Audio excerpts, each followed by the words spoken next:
Assalamualaikum warahmatullahi wabarakatuh. Salam sejahtera bagi kita semua. Kali ini kita akan belajar teks ceramah. Hayo, siapa yang udah pernah praktek ceramah? Apa sih ceramah itu? Ceramah adalah kegiatan berbicara untuk menguraikan suatu objek tertentu atau pengetahuan di depan pendengar atau audiens. Lalu, apa bedanya dengan pidato, khutbah, dan sambutan? Padahal sama-sama aktivitas di depan umum. Oke, mari kita bahas. Ya, benar. Ceramah, pidato, khutbah, dan sambutan merupakan aktivitas berbicara di depan umum. Bedanya, kalau pidato bersifat umum, tidak ada interaksi dengan audiens, bersifat persuasif, dan cenderung menggunakan kata retoris. Sudah tahu kan apa itu kata retoris? Ya, benar. Khutbah bersifat keagamaan, biasanya digunakan di tempat-tempat beribadah.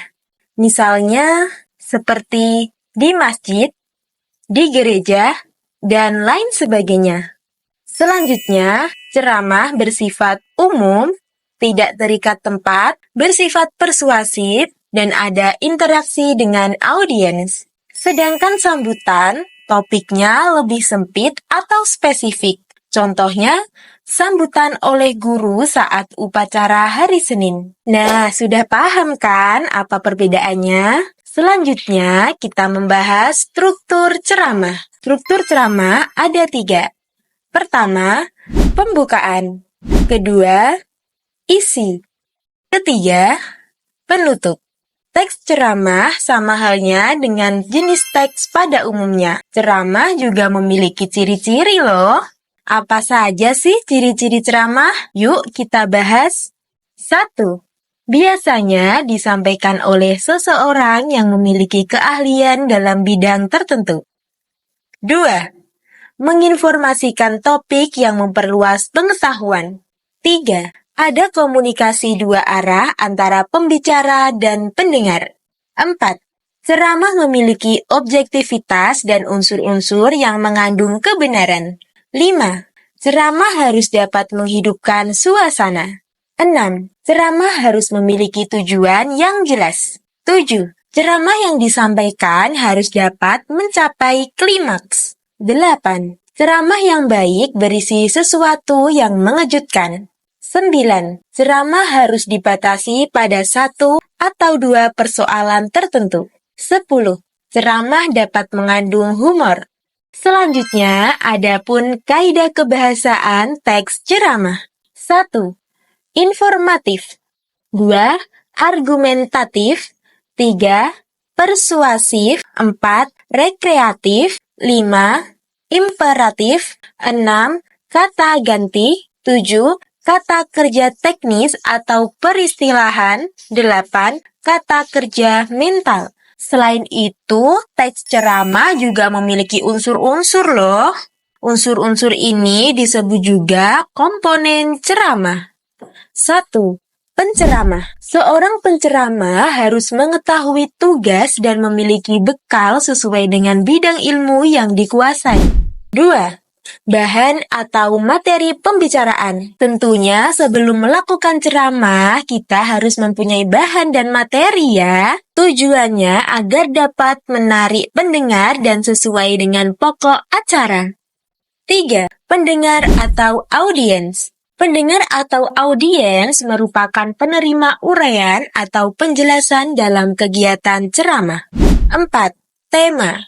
Tema adalah gagasan pokok atau dasar cerita yang mendasari suatu permasalahan. Tema dalam sebuah teks ceramah harus mengandung unsur-unsur nasihat bagi pendengar dan mengandung hal-hal positif. 5. Metode ceramah. Nah, metode ceramah ini dapat berupa tata cara kapan pendengar boleh mengajukan pertanyaan dan bagaimana prosedurnya. 6. Media. Media ini disebut juga alat yang digunakan untuk menyampaikan materi ceramah kepada penonton atau audiens. Nah, selanjutnya ada pun teknik ceramah. Jadi, ceramah itu tidak dilakukan secara asal-asalan loh. Apa saja sih teknik ceramah? 1. Teknik impromptu. Teknik impromptu disebut juga cara spontan atau tanpa persiapan. 2. Teknik menghafal. Teknik menghafal ini dilakukan dengan menghafal kata per kata dari awal sampai akhir ceramah. 3. Teknik naskah. Jadi, si penceramah membaca naskah yang telah disiapkan sebelumnya. 4. Teknik ekstemporan, yaitu mencatat poin-poin penting, lalu bagian lainnya dikembangkan sendiri oleh si penceramah. Apa saja sih aspek yang perlu diperhatikan dalam menyusun teks ceramah? Ya, 1. Mengkaji bahan secara kritis. 2. Meninjau kelayakan bahan dengan audiens. 3. Meninjau bahan agar tidak menimbulkan pro dan kontra. 4. Menyusun sistematika bahan ceramah. 5. Menguasai bahan ceramah berdasarkan jalan pikiran yang logis. Oke, cukup sampai di sini dulu ya belajarnya. Sampai jumpa di video pembelajaran selanjutnya.